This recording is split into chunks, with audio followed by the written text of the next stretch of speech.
Good evening and welcome. If this is your first time at Dharma Refuge, we're happy you're here. We're also especially happy to welcome our very honored guest tonight, Khenmo Drolma.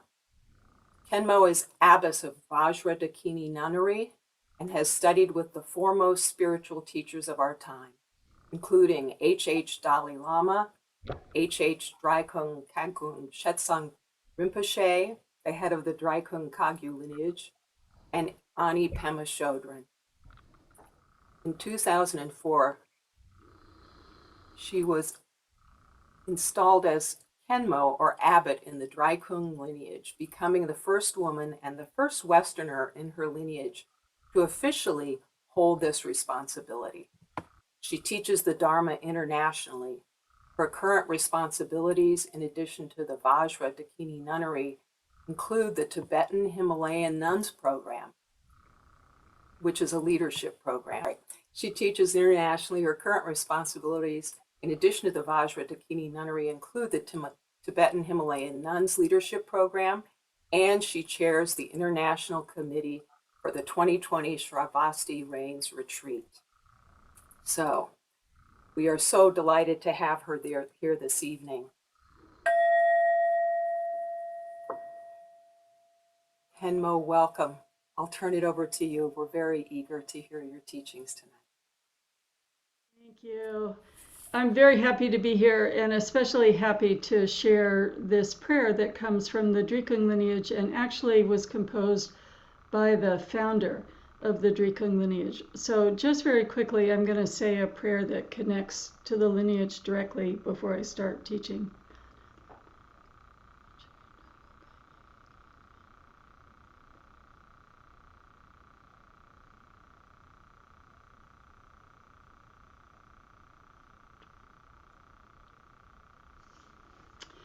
So I understand that Sue gave an introduction to Tara to get people thinking about Tara.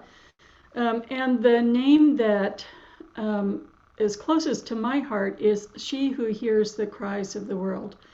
Before I was even really a Buddhist, I heard that name of Tara in the form of Kuan Yin, and that just drew me like a magnet to want to study Buddhism. So in Tibetan Buddhism, the name for Tara is Drolma, so I feel connected in a very special way, but it's a little like Catholicism. Half the people have Drolma somewhere in their name, half the women. So Tara is beloved, and she is an outward expression of the activity of compassion. So she's the female wisdom principle, but particularly the activity of compassion. And she's known particularly from freeing us from fear. And what's interesting in the Tibetan tradition, the iconography, Tibetan Buddhism was taught visually in many ways because people were not literate. And the books were woodblock prints that were very difficult to come by. And so the visual references are particularly designed to be a philosophy teaching. So when we depict Tara, we can depict her a lot of different ways, but she can be either peaceful or wrathful. And peaceful we certainly relate to very easily, but wrathful is the quality of a mother who sees her child in danger and calls out in a sharp way to get the child's attention, but has only love for her child. So I'm going to share the screen to give you a sense of the two Taras for epidemics. So in the beginning of the epidemic, when His Holiness Drikung Tara Rinpoche, the head of the lineage, could see the terrible progression of COVID throughout the world, he distributed two practices, one of green Tara and one of Tara as Parnashavari. So Parnashabari is the wrathful Tara. And green Tara, another practice that Tibetans are very fond of is the 21 Taras, the 21 emanations. And when we went to look through all of the different qualities of those Taras, one that I had never noticed before and many people hadn't noticed, the 20th Tara of the 21 Taras is the Tara for epidemics and disease. So unfortunately, I have not found paintings of that Tara because that Tara is in a peaceful setting but dressed in leaves. And so the significance is that normally all of the deities are dressed in royal robes, but this Tara is dressed in leaves, and you can see the Parnashabari is dressed in leaves. And you can see that Parnashabari is holding a bunch of herbs in her hand. It would be her right middle hand is holding the bunch of herbs. And it's the sense that Tara is coming from the woods with her knowledge of herbs and plants and is bringing the particular medicine for the disease. And I don't know how many of you have faced a health crisis, but I know when I had cancer, my first response was to go to my garden and make some medicine with echinacea. I needed a way to relate to the plant world, something accessible, something I could understand. And so the idea that here she is dressed in leaves, bringing us the medicine right from the woods nearby our home, that it's not something insurmountable. The medicine is in her hands and can be in our hands as well. Immediately starts to work with any fear that we might have. So I'm going to begin by talking a little bit about Lord Jigten Sumgon, since it comes from his writings. And this is a picture on the right side of the screen of His Holiness Drikung Tara Rinpoche, who went into the records from the 1100s to find this simple Tara practice. So we're very, very grateful to him. So in the late 1100s, Lord Jigten Sumgon was born in 1190. Leprosy was rampant. And there was a similar fear, just like in the beginning of COVID, when we didn't know how it was being passed or how we might avoid it or how we were catching it, when it was very, very scary. That's the way it was, in these early times when people didn't know how disease was spread and they didn't know how to protect themselves from disease. And so Lord Jigten Sumgon had already studied with his main teacher, had already done some retreat, and he had studied a great deal before he came to his main teacher, Pegmo Drupa. But after Pegmo Drupa died, he went into retreat again, and while he was in retreat, he contracted leprosy. And when he went in retreat, he was like the head student of Pegmo Drupa, the most, the one to whom the lineage was passed.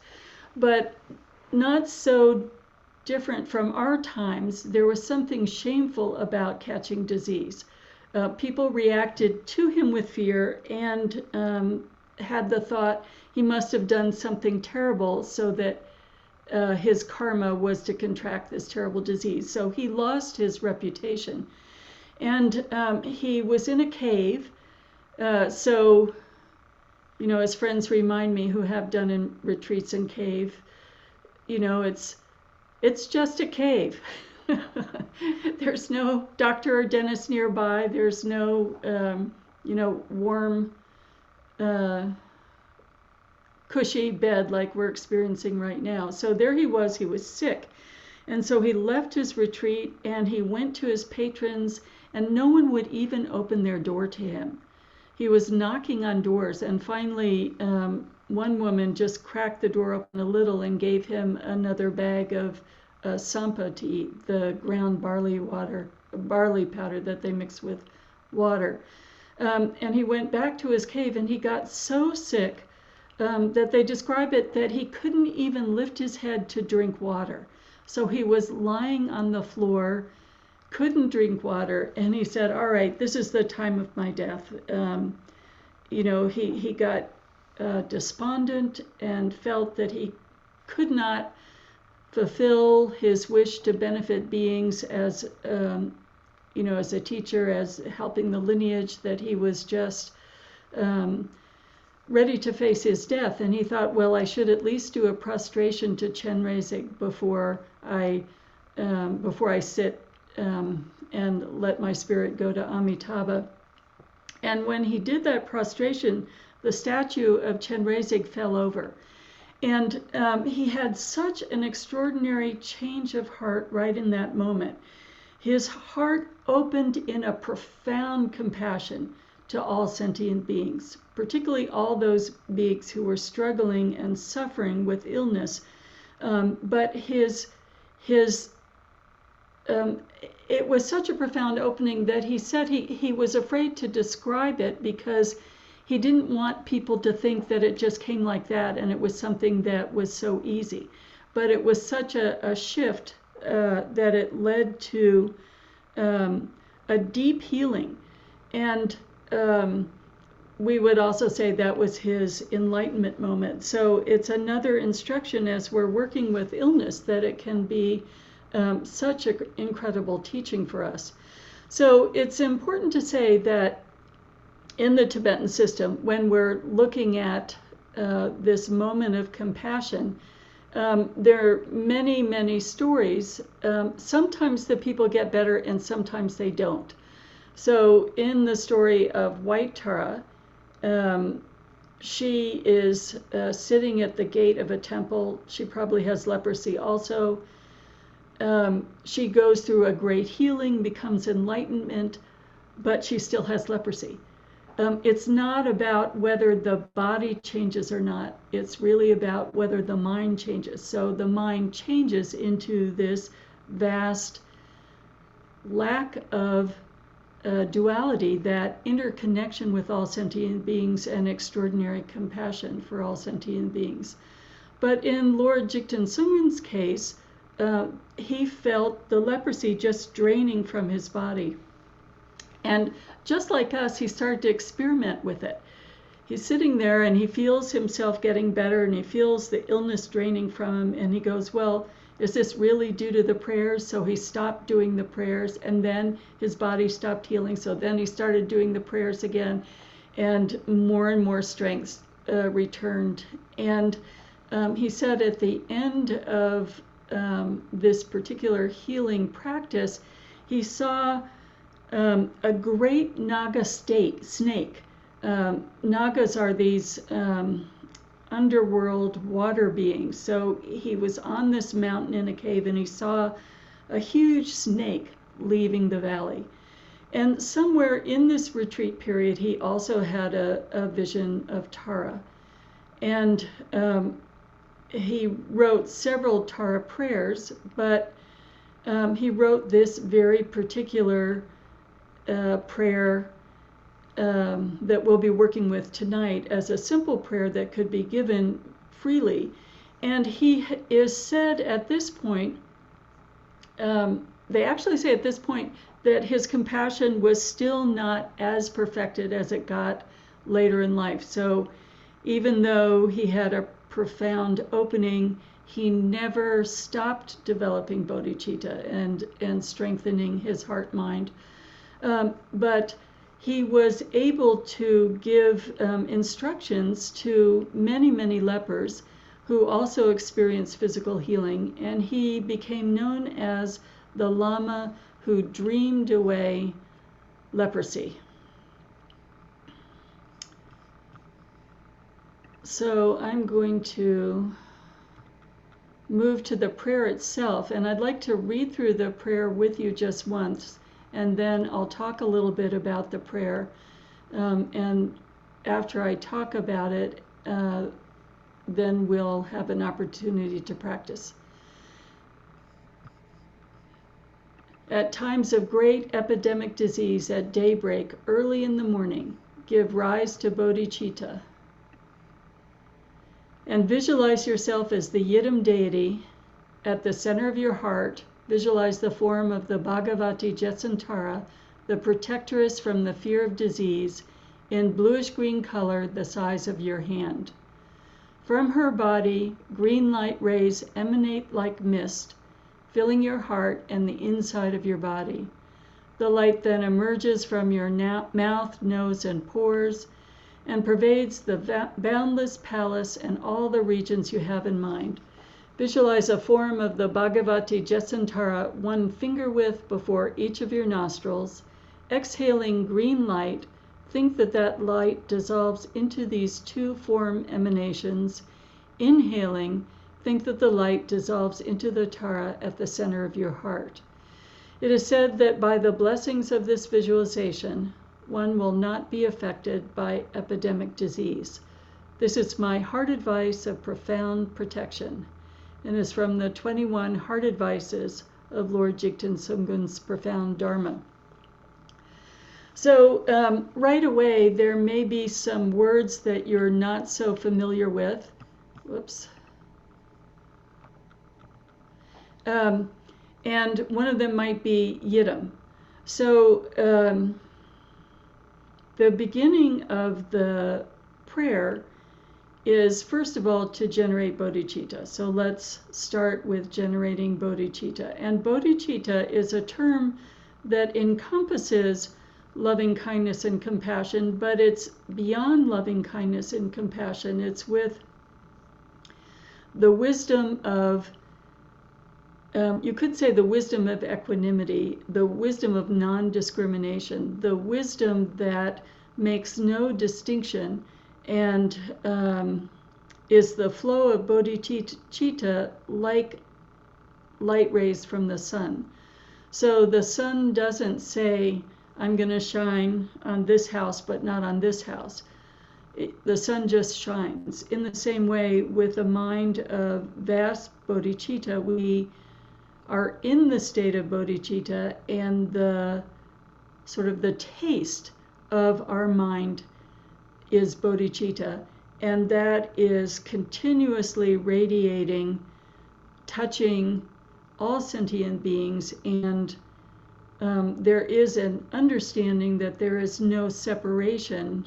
There is an understanding of the oneness of the field of life, we might say, is continuously connected. So that is the first stage. And I'm going to go back when we're ready to practice that stage. And so then the next part is to visualize yourself as the Yidam deity. So the Yidam is a word essentially that means the fruition of your nature and how that is visualized. So in Tibetan Buddhism, all right, now I can go to another slide. Okay.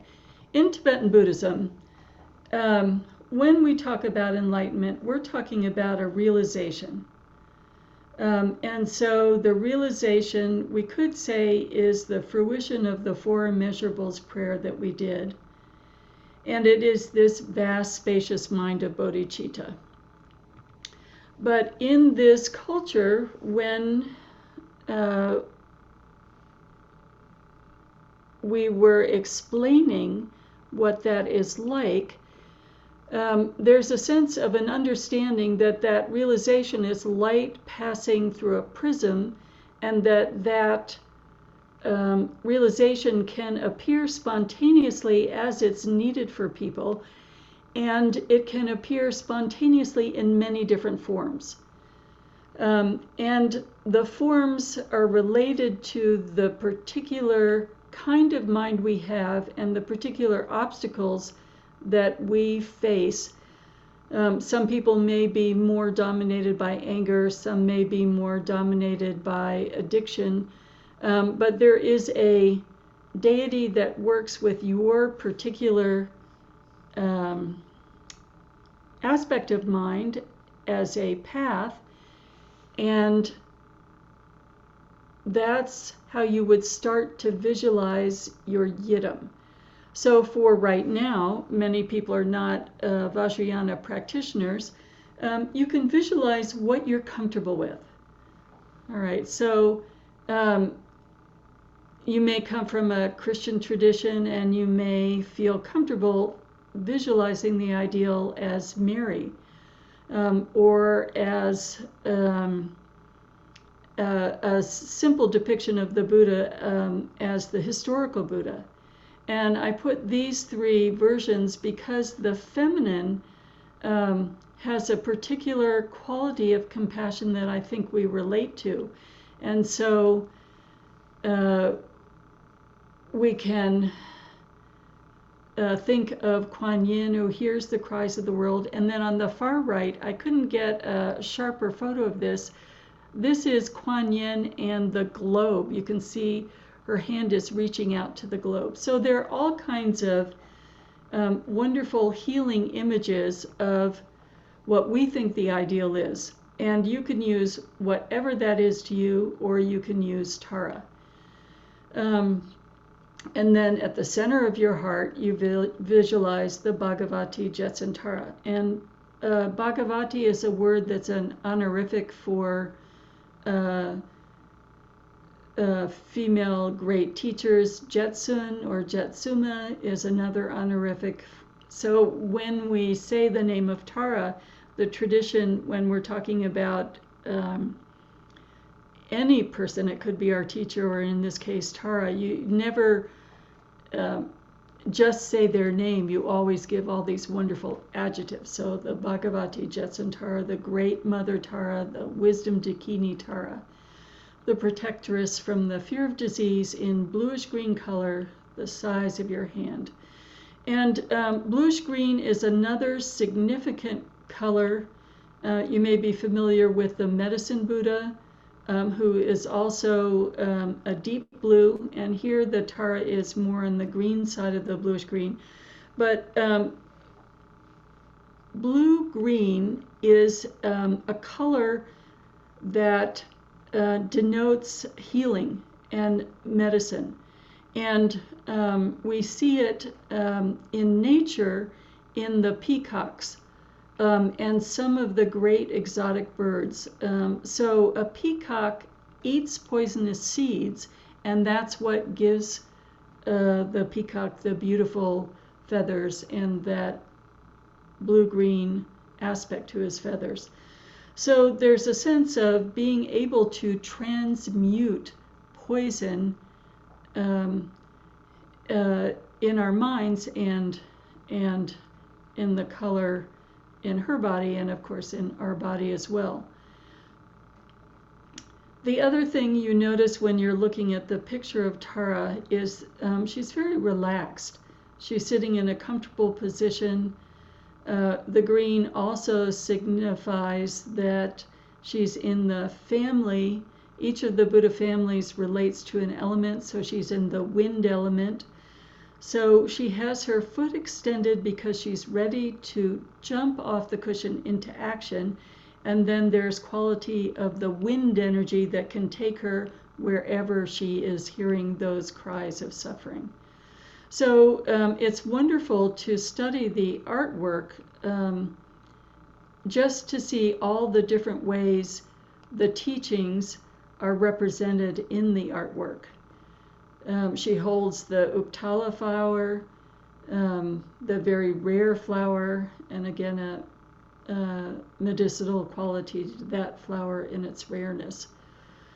So there are just many wonderful things to look at. And if you see her clothes in this traditional picture of Tara, she's in a royal dress. So as we're visualizing ourselves as Tara, our space that we're in becomes her space, which is her palace. So we start to cultivate the view as though we are seeing through her eyes. And this is a wonderful part of the meditation, because most of us, most of the day, are caught up in, pretty ordinary kinds of thoughts. We have the aspiration to be mindful continuously, but it's easy to get bogged down in all our pettiness. And so by leaving that sort of smaller mind behind and visualizing ourselves as Tara, we're not only visualizing ourselves as the image of the fruition, we're starting to plant seeds of that mindset and embody that mindset. And then the other aspect of her body is that it's not a solid body, it's a rainbow-like body. So all of these are a skillful means for us to be less caught up in the illusion of self and other, the illusion of the very judgmental, reactive mind, as opposed to the bigger mind that separates ourself, who we feel as though we need to protect, and all of life that are just like us, suffering, and just like us, deserving to be free from suffering, and with the same urgency to be free from suffering. So we visualize Tara in our heart, and then we allow our whole body to be filled with her green light. And so it's medicinal green light, but it's also bodhicitta. What is the nature of the medicine? The nature of the medicine is inseparable from bodhicitta. And what is the nature of healing? It is to embody a mind that is none other the beingness of bodhicitta. So we can work on our own physical illness, if that's something that we are working with right now, or we can work specifically with bodhicitta. And as I said, I'll go into that a little more as we start to practice.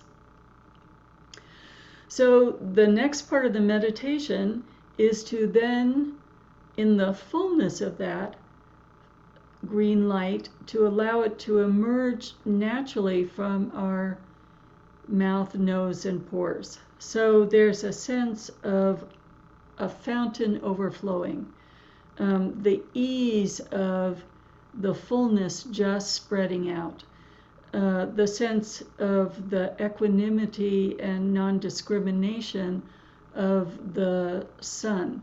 So that light goes out, and there are really no directions for this. It does say it pervades the boundless palace and all the regions you have in mind. And so the boundless palace is, one perspective would be our home and family. It could be our chosen family. It could be our workplace, but essentially those near to us.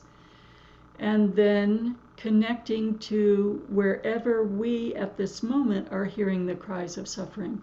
So one of the great struggles during COVID has been a feeling of overwhelm, a feeling of helplessness, and a feeling of isolation. And with this meditation, being able to open our hearts to actively share this light of Tara, it begins to ebb away that feeling of overwhelm so that we can open our eyes to the suffering of the world. I think we all struggle with feeling afraid of being overwhelmed and afraid of opening our hearts, that it might be too frightening or might be painful. So this is a visualizing in an imaginary way until you're able to just very directly with all of your presence open to the suffering in our country, throughout the globe, in places of great difficulty, in places of, milder difficulty. So we're training ourselves to have that capacity to open fully and to not close our eyes and not shut down our heart. So whenever we do meditations like this, it's very important that we do it in a way that is suitable for us. So I find that when we're hearing instructions, sometimes it's not just you or me, it's sort of the Western condition. We feel like we should be able to do it at a vast scale. We see that we're not able to, and we go, oh, I can't do it. It's not possible for me. Oh, woe is me, etc., etc. And we lose confidence. So it's very important when we do these meditations to say, I'm going to open at a rate of speed that's appropriate for me this evening. And if some sort of self-doubt arises, to go back to the healing light and allow that healing light to work with the self-doubt. And then try again when you feel ready.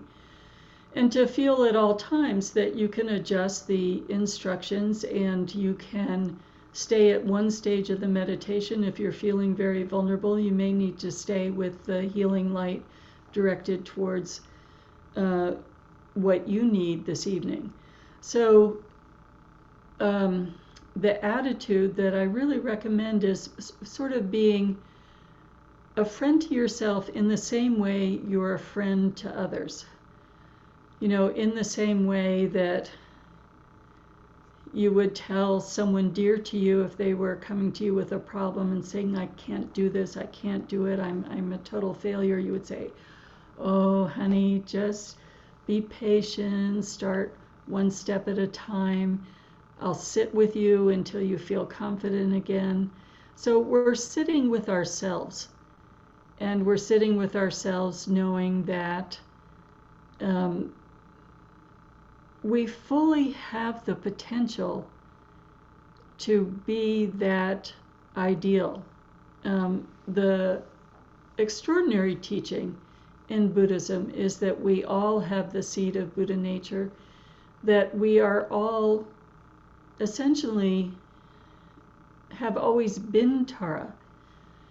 And practices like this help us remember that she has always been there. We have just covered over with our fears, with our anxieties, and with our difficult emotions. So the final part of this meditation is a preparation for leaving your cushion, you might say. So then you visualize Tara in front of each nostril, and you can also think about it in front of your eyes and in front of your ears. So particularly for right now, it's sort of anticipating face masks. So you're having a Tara face mask, and you're exhaling, and the light is going into the Tara and then passing from Tara to all sentient beings. It's also coming in through the Taras and into the Taras at the center of your heart. And this is, it's very practical in terms of the times we're living in, so we can think of with Tara as our spiritual face mask. What we're taking in is healing, and what we are offering to the world is healing. And it also can be in terms of our speech and in terms of our eyes. And think about what would it be like to go to the grocery store or the doctor's office where you're having a Tara face mask. And remember in the early days of COVID how afraid we were to go into spaces. And now that the variants are going around, we're quite afraid again. But here she is. And it's a beautiful teaching that will go into more depth in our meeting next month. So I want to go into the practice with you now. And the first part is bodhicitta. And I love the way His Holiness explains bodhicitta. Bodhicitta, we can give it this big, profound explanation of wisdom and compassion mixed with emptiness, but there are very simple ways to access it. And what he suggested was to imagine a cute little toddler. Some of you have grandchildren, some of you are aunts and uncles, and for many of you, it could either be a cute little puppy or a cute little kitten. So you imagine this toddler coming towards you and laughing, or this sweet little puppy coming towards you in the clumsy way they do, or a kitten. And your state of mind in that moment is such a heart-opening welcome. You forget about that sense of, I have to protect myself when I meet anybody. That just drops away in the moment. They are not in any way judging you. You are not in any way judging them. Especially with a little puppy or a kitten. And if we can touch base with that felt sense, then that is the seed to start with. So it may be that you want to take some time with this, that you can't quickly access a perfect image of a toddler or a puppy or a kitten. Don't struggle with it. But just relax and even think of some object of devotion that you might have in the house and how your heart opens when you see that object of devotion. You may have a particular teacher that if you see their picture, you just relax and feel their presence. So it's a dropping away of that self-referencing bubble that we're in most of the time, and an opening expressiveness of oh, you cute little sweetie pie, I love you kind of thought. So it's really quite simple. And some people find that they access it in nature most easily. So you might feel like, right now the fall is upon us and those last warm days are getting rare. So the sun comes out and it's a warm day and you go sit in the sun, and how relaxed and open you feel towards the sun, and how welcoming, and how that springs into a joyful state of mind. So the instructions do start at dawn, which is another interesting part of the instruction, in the sense that we're starting our day that way, and we're sort of mimicking the path by looking at the dawn. So if you think we're in a continuous training to have this heart-mind of bodhicitta, and we're watching the dawn, and we're watching the sun naturally arise and get bigger and bigger and bigger with more and more light, it is a teaching and reminder that our heart-mind is doing the same thing through the practice. So I find it beautiful to make the first thought of the morning that welcoming bodhicitta, and having that be the first imprint on the mind after waking, and beginning with that generosity of spirit to send the light of Tara, the healing light, to oneself and to all sentient beings. So I'm going to put the prayer up again. And so I think we can go through the prayer now as a meditation. And I'd like to take about 20 minutes. And you can decide how you're going to work with the prayer. But as I ring the bell, I will key a few words of the progression so that if you wish to try the whole meditation, you're able to do so.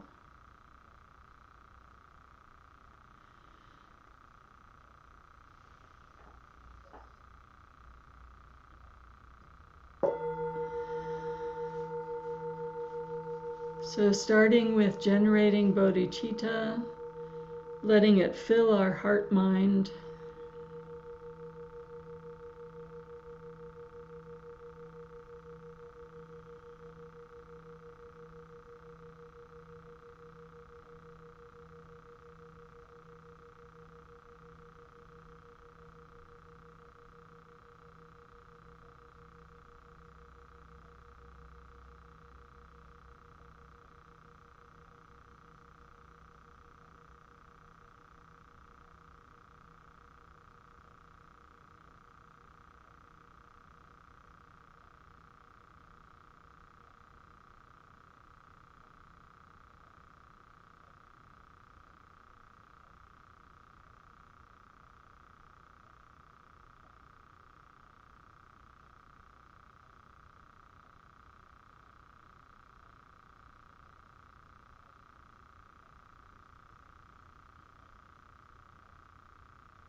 Visualizing yourself as an ideal or as Tara, and with Tara the size of your hand at your heart,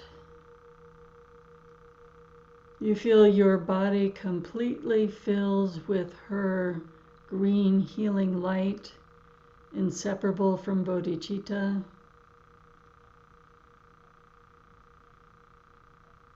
You feel it really cellularly as well as working with mental obscurations, however you wish to imagine it this evening.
Then the bodhicitta, the green light, is so strong that without any sense of impoverishment or depletion, it starts to overflow from you through your mouth, nose, and pores. And in any way you feel comfortable, it pervades your home, your neighborhood, and wherever you're hearing the cries of suffering this evening. There are no shoulds with this at all.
And then finally, we get practical in training in fearlessness. So with Tara in front of each nostrils and Tara in our heart, we prepare ourselves to move in the world again.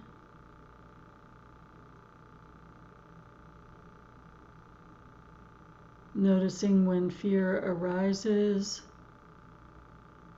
and feeling Tara may need to be really thick at first, or she could be like rainbow light.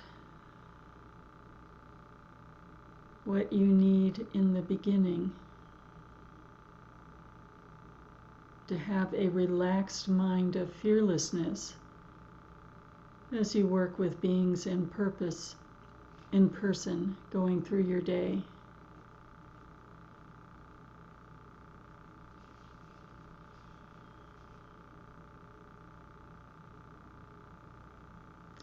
And as we practice with this, the path leads to an understanding that all beings are Tara and we are Tara,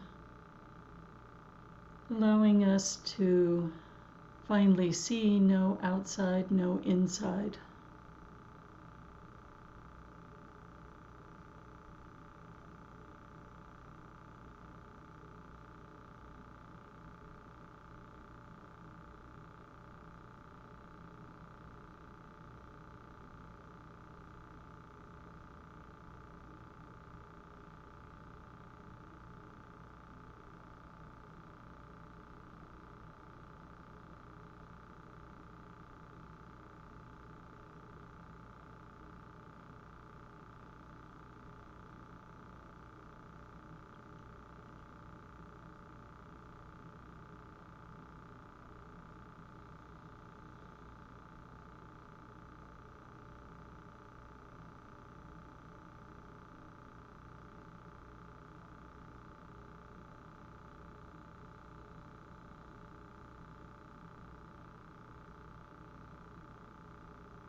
So Lord Jigten Sumgon's philosophy was every practice, even the shortest practice, should be a complete path.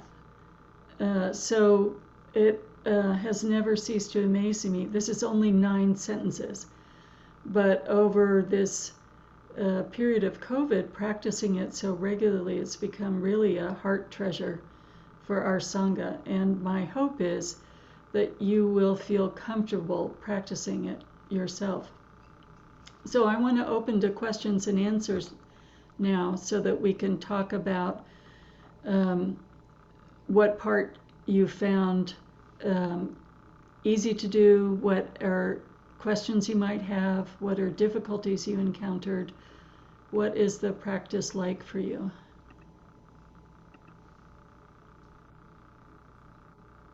And in Zoom, you can raise your hand using the reactions button at the bottom. There's a button that says raise hand. And if that's not working, you can raise your hand on the screen or just go ahead and unmute yourself.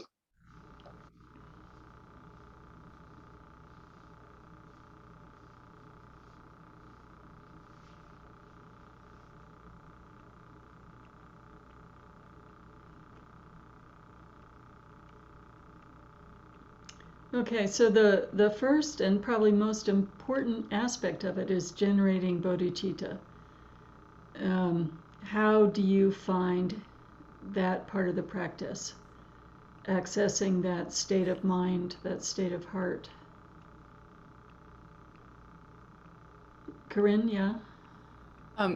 That I really appreciate the imagery of the puppy or the small child, because that's an everyday, well, not every day, but I mean, that's something most of us are familiar with and can hook into, and I can even feel it in my body. And even when you say nature, I can feel the same thing, this something that's a dropping for me of my kind of insides. And so the juxtaposition of that ease with what follows is for me pretty stark. So the rest is hard. And it's not that I haven't been raised as a Catholic, and I've been exposed to a lot of Hindu imagery. It's not like imagery is something I'm adverse to or unfamiliar with, but maybe I'm tired. I don't know. But anyway, it was wonderful. That beginning part, absolutely. And I'm going to remember that. But the other was hard for me, and I'm not sure why.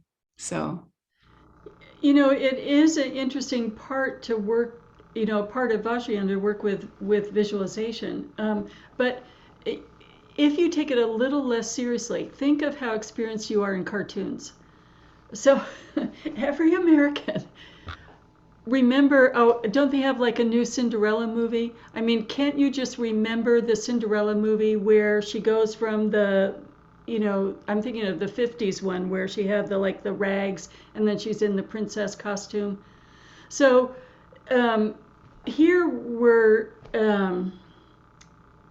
allowing ourselves to be our true self, and we're doing that through visualization as a way of entering a mental state that isn't so constricted. So you may want to work with the mental state more. Wouldn't it be nice if I wasn't reactive? Wouldn't it be nice if I didn't lose my temper?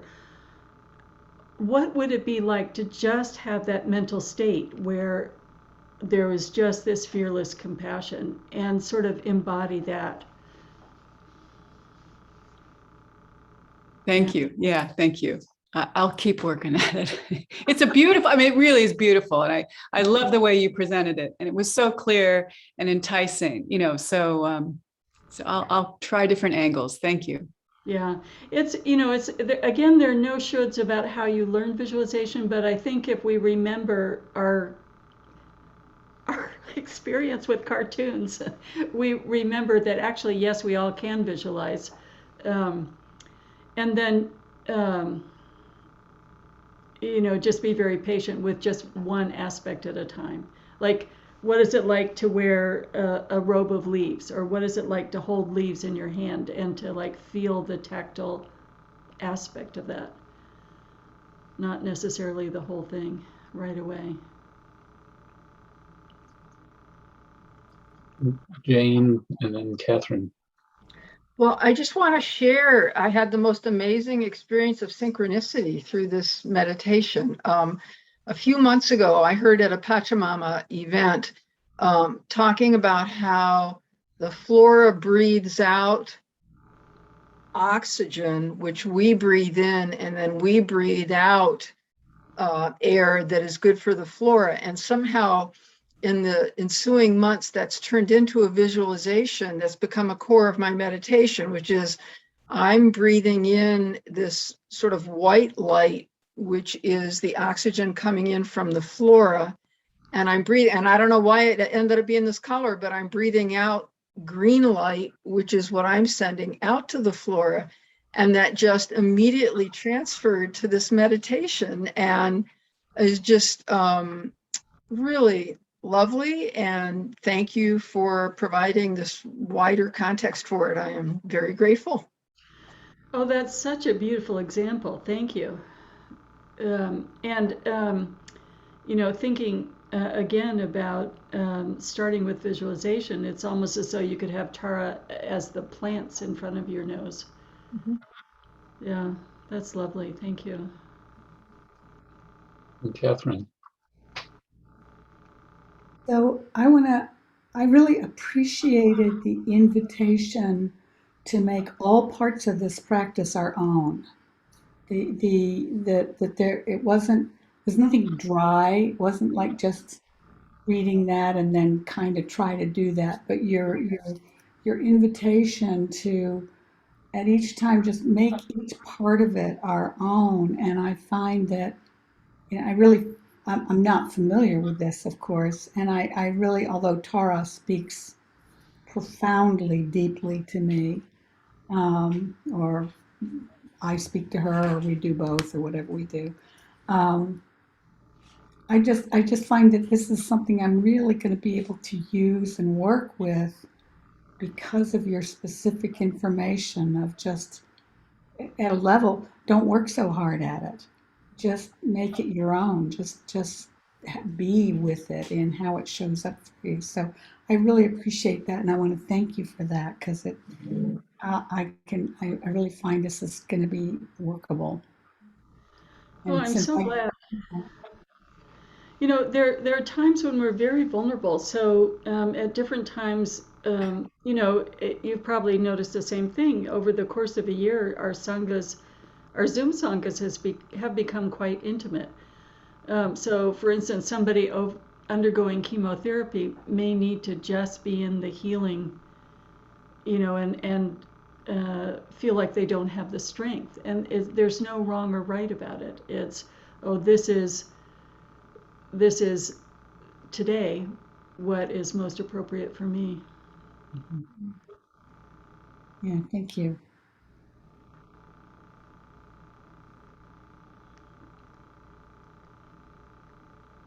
Other thoughts or reflections? Did other people find a way into the visualization part of it that they'd like to share?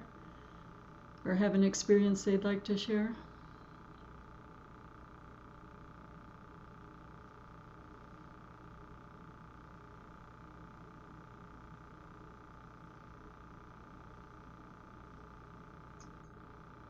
Kelly, was that a hand? Thank you so much for that. That was beautiful, and I hope this is recorded so I can go and use this in the future often. And I just have to be silly, and I have to share. I did do my own little version of the Tara while you were before. So I used the colors and the gold and all like that. So yeah, thank you so much for that. I very much appreciate that. Thank you. Oh, that's wonderful. And they make, they have Tara coloring books now. And so, yes, I found that by keeping the pictures around and by drawing, and, it's another way to help your imagination. Yeah.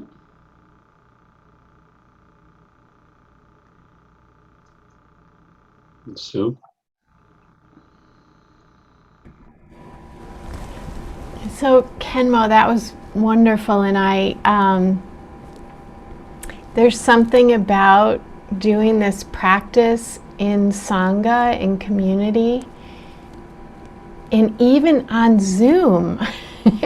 I'm amazed at how different it is than when I'm on my own, and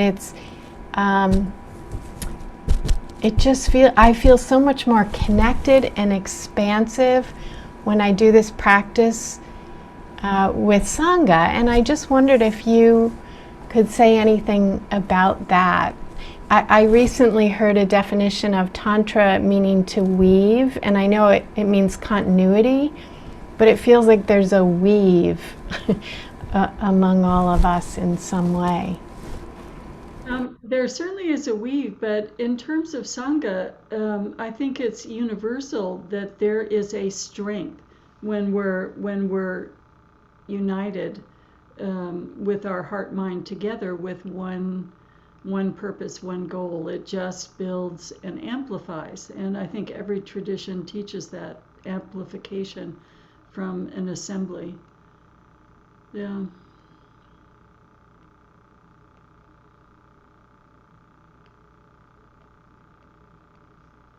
Did you tell the story of white Tara last week when you were talking about Tara? I did not, and so please. I love the story of white Tara. She's like the other side of the coin, and when I had cancer, it was a really healthy story because she didn't get better. And so it takes you out of the hope and fear to focus on what healing really is. But her story is, and I love this, she was like a princess. So she had complete privilege, very little suffering in her life, and she contracted some dread disease. And they told her that some visiting monks came by and said, if you go to this temple of Chenrezig, you can be cured. And so then what they don't describe, but is the most important part, is her journey. She went barefoot, and you can imagine, starting from privilege and then being in India, walking through the garbage, walking on the dusty roads, meeting all kinds of people, essentially letting go of privilege and seeing and being with the suffering of all the people around her.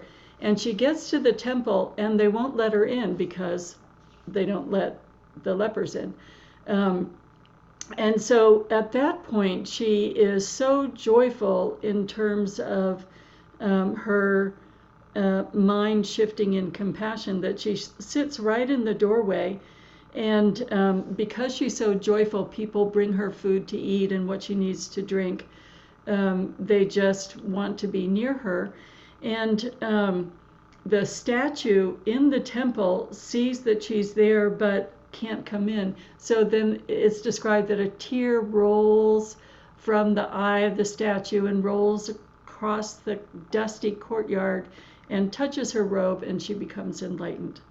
And then the monk that I first heard this from started laughing and said, she's not cured, but she's healed.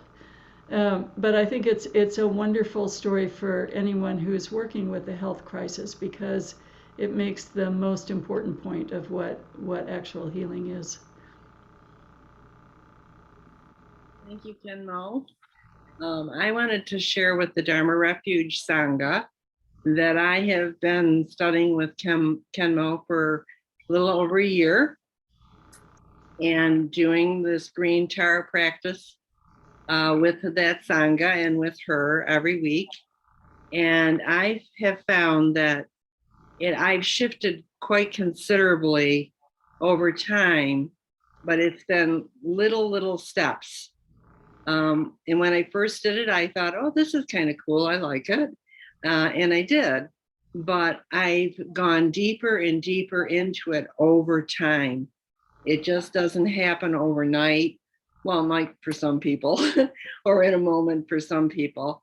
But it took me a while. And I really love this practice because it is just so simply and clearly stated. And it really makes you feel that you're doing something to help, all of mankind, and to help all beings, not just mankind, but the animals and everything else. So I just wanted to share that with the Sangha, and also if anybody's interested in joining, our meditation that we do with Khenmo on Tuesday and Thursday mornings from 7 to 8. That's our dawn time. Certainly, it would be wonderful. It would be wonderful for two sanghas to come together, in this weave, the weave of Dharma. So anyway, that's it. And thank you so much, Khenmo. I learned so much more tonight from your description. So it was wonderful. Thanks. You're welcome. Sue Gale has been your representative this past year.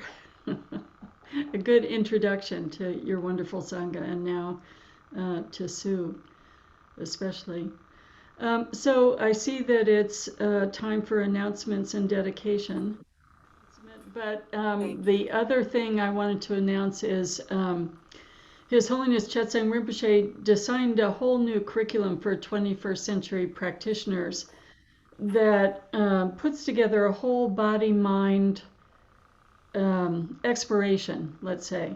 So he's opened up some of the traditional yogas, and he has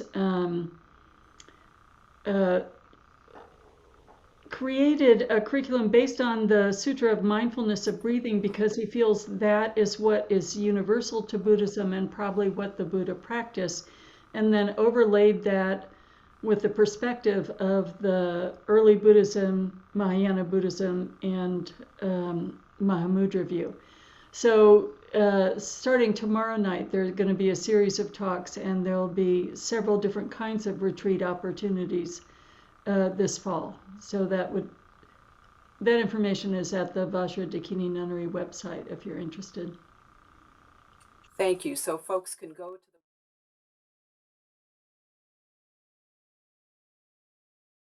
a word about dana, or giving. And Khenmo has shared this beautiful quote from the Buddha with us, who said, "Giving is good, dear one. Even when one has little, giving is good. An offering given from what little one has is worth 1,000 times its value." So this practice and teaching is offered freely. And of course, dana is not at all like paying for practice and teaching. It is understanding that we benefit from the Dharma and we want to bring the same benefit to others.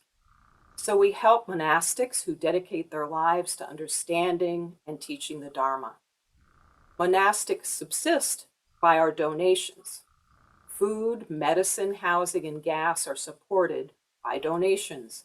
In turn, all their activities, Dharma talks, bringing the Dharma to myriad situations, such as hospice programs, interfaith seminars, pop-up meditation sessions in parks and city spaces, family counseling and rituals for transitions, are all a result of your generosity. With a donation, you have the opportunity to sponsor the work of Khenmo and Vajra Dakini Nunnery. So I believe we will also be posting in the chat a link for those who are interested in practicing their generosity in this fashion.